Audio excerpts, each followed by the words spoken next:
అమ్మం కథల వెచ్చదన్. అమ్మం బొడి ఒక మాయా ప్రదేశం. ఎంతో హాయిగా వెచ్చగా ఉండేది. అమ్మం కళ్ళు చెబుతుంటే కల్లో ఉన్నట్టు ఉండేది. ప్రతిదానికి అమ్మం దగ్గర ఒక కసు ఉండేది. ప్రతి కప్లోనూ ఒక నీతి దాగి ఉండేది. అమ్మం కళ్ళు సంపద లాంటివి. అవి మనకి జీవితం గురించి నేర్పించాయి.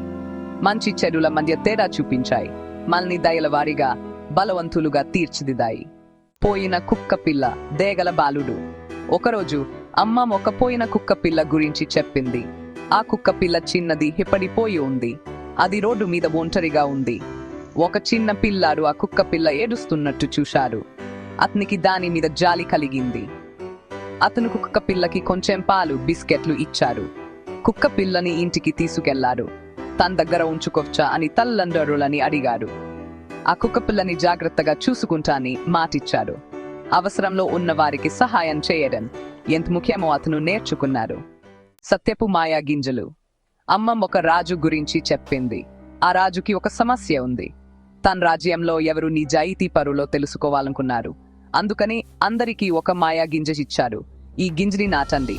మీరు నిజాయితీ పరులైతే అది ఒక అందమైన పువ్వుగా పెరుగుతుంది అని చెప్పారు. అందరూ తమ గింజలు నాటారు. కానీ ఒక్క పువ్వు మాత్రమే పెరిగింది. అది ఒక చిన్న అమ్మాయిది.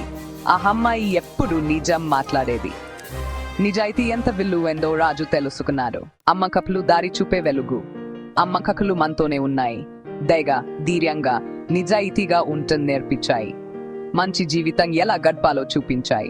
చిన్న సహాయం కూడా పెద్ద మార్పు తీసుకురాగదని మనం నేర్చుకున్నాం. కుక్కపిల్లకి సహాయం చేసిన బాలుడిలాగే నిజాయితీ ఎప్పుడు ఉత్తమైన మార్గాన్ని నేర్చుకున్నాం. మాయా గింజున్న చిన్న అమ్మాయిలాగే అమ్మ కలువలం కబులు మాత్రమే కాదు, ప్రేమతో చుట్టబడిన జీవిత పాయాలు.